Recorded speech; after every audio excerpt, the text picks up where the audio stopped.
Trump administration welcomed a man who was found liable for sexual assault, that's fighter Conor McGregor, to the White House. He literally spoke from the press secretary's podium. But I want you to listen to what Conor McGregor said, because he sounded strangely like J.D. Vance. Listen. I'm here to raise the issues that people of Ireland face, you know, and it'll be music to the people of Ireland's ears, because never on the main stage has the issues the people of Ireland face been spoke. You know, our government has long since abandoned the voices of the people of Ireland, and it's high time that America is made aware of what is going on in Ireland. What is going on in Ireland is a travesty. Our government is the government of zero action with zero accountability. You know, our money is being spent on overseas issues that has nothing to do with the Irish people. The illegal immigration racket is running ravage on the country.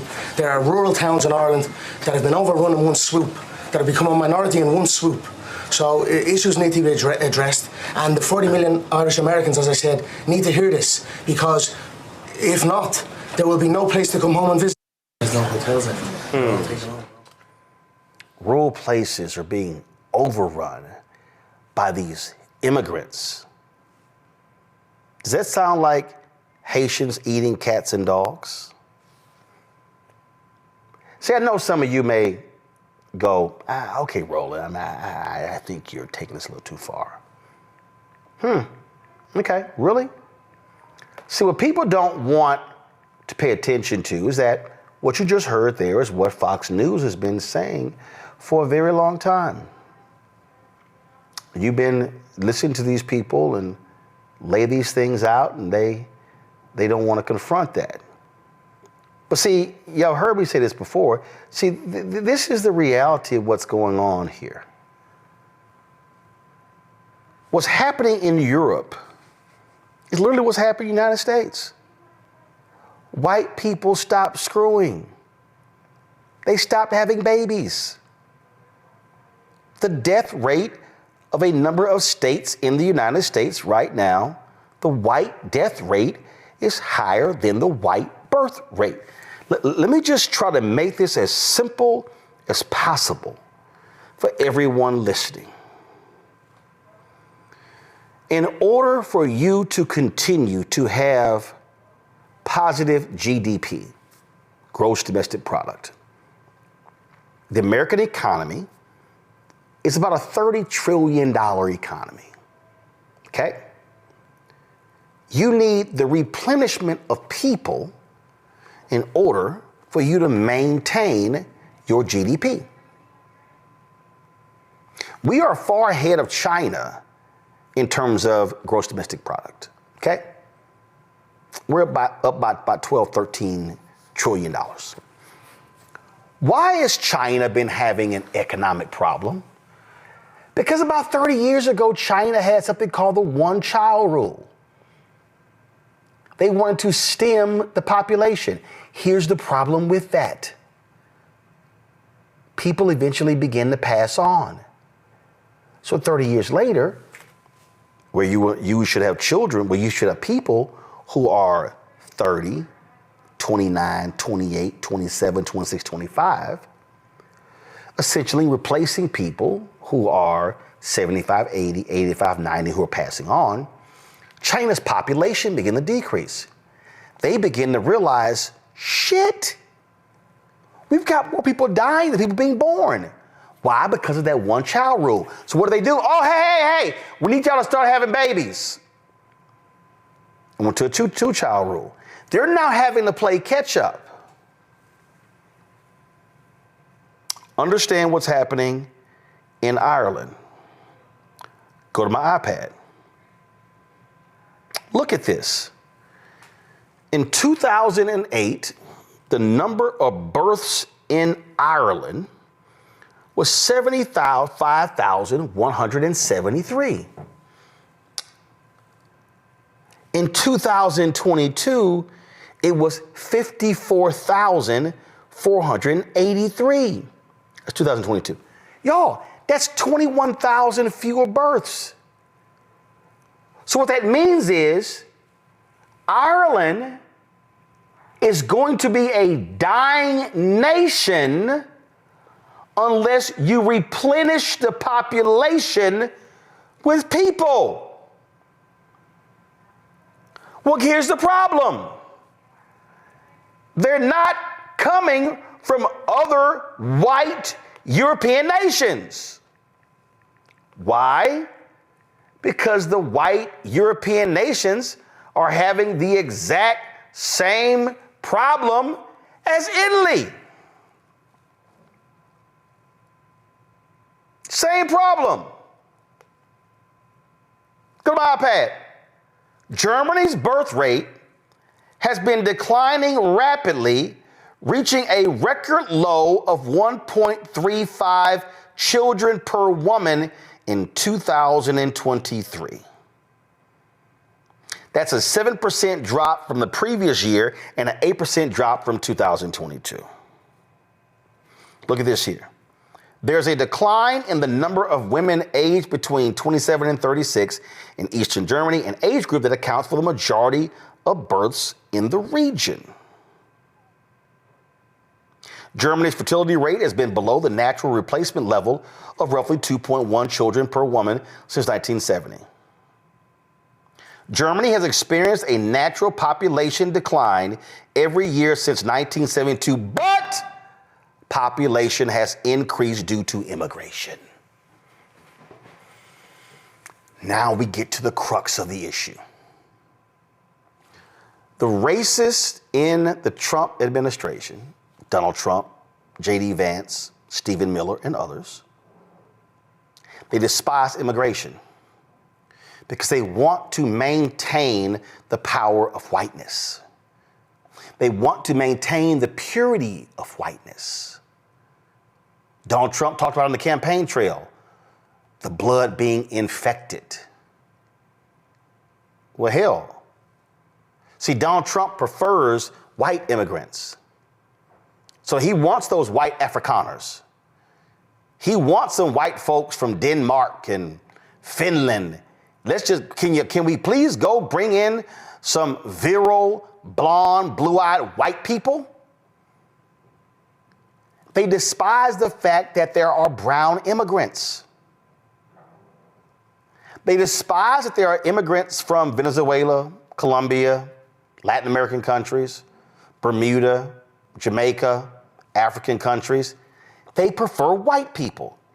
So when you listen to Conor McGregor complain about the indigenous Ireland people, hey, Conor, you can't complain about everybody else. That's your problem. You're the one who was found liable for sexual assault. Anybody trying to have your baby? J.D. Vance is complaining about cultural compatibility.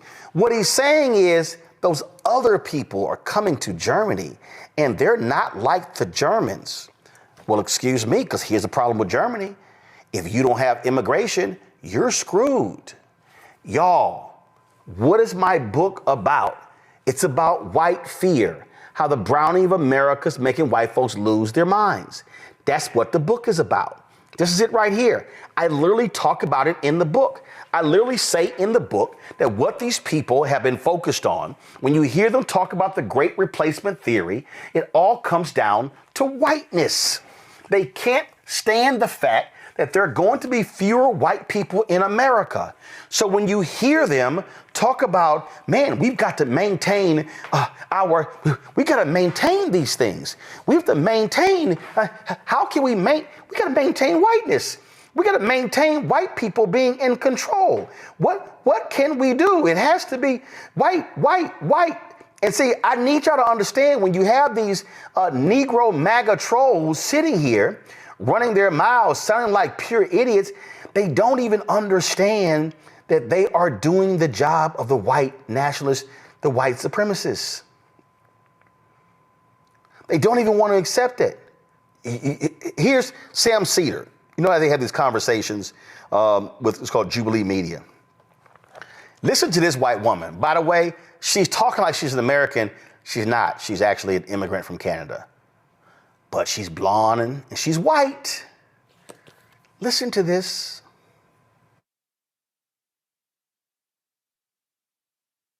What's the problem with xenophobic nationalism? Don't you think that's better for Americans in general? To be xenophobic nationalism is better. We should have a coherent culture. Everyone should be a part of the same culture. We should have assimilation. Which, do you get to choose what the culture is? We already have a dominant culture. What is based the dominant on culture? European and Christian values and identity. That is the dominant culture. White Christian, it's rooted in European identity. White. So your argument is that has been the dominant culture. Just to be and clear, we're not letting people assimilate to that. We're saying you should keep your culture, and this is why our culture is so divided. Your argument is that Trump is good for those who want a dominant white European culture. I mean, that is what America is. It's rooted in European identity and Christian values. That's what it has been. Would you really disagree with that? What is it then, if that's not the identity of America? Well, I think the identity of America... The majority of time, America's been a country. You don't think that's been the identity? Well, actually, no. I think actually the identity of America has been, for better or for worse, a melting pot in that regard. Yeah, maybe since like the 1960s. Even then, even we had this idea of a melting pot literally means assimilation too. It means melting. It means you're assimilating to the dominant culture. Is that not what melting means? No, it doesn't and mean now that instead we're saying there's something wrong with xenophobia. Culture. No. I mean, look, I got to be honest with you. You and I have a fundamental disagreement. We will never see eye to eye on this. It's a choice. And people, I think what you're expressing, though, is really what the Trump movement at its heart is about. And I think that's problematic. I disagree. I don't think Trump's anywhere close to being a Christian nationalist. That's ridiculous. Trump's basically a Democrat from 15 years ago when it comes to social issues. So you don't think that he's conservative enough for you? Oh, definitely. Nowhere close. No. He's not xenophobic enough for you? No, he's trying to import a bunch of H-1Bs. Are you kidding? Right. Oh, so you want to get them out too? Yeah. No, I literally sounding like J.D. Vance.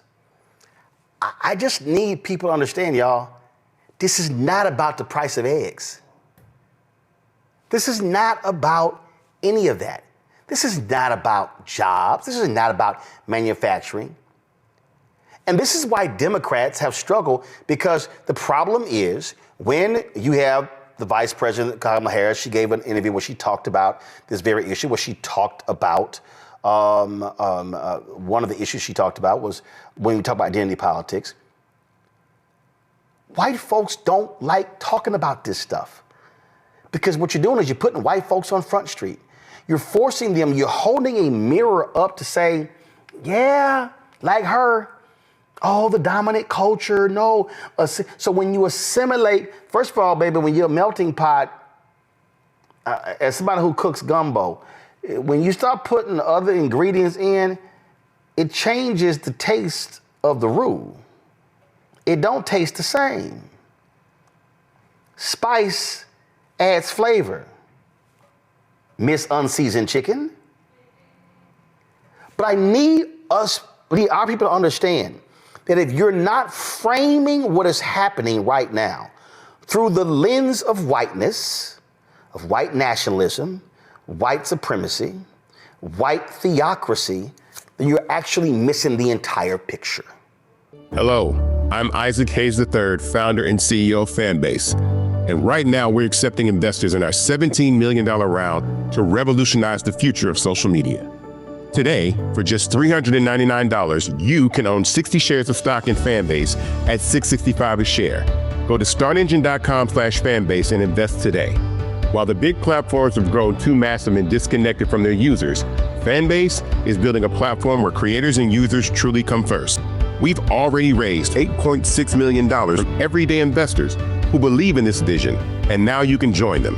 This is your chance to invest in a social media tech company with over 1 million users that is disrupting media by allowing anyone to reach all of their following and monetize their content from day one. The market is changing, big platforms are failing to serve their users, and Fanbase is stepping up to fill the gap. Don't wait until it's too late. Invest now. Invest for yourself and your future. Go to startengine.com/fanbase and own the future of social media.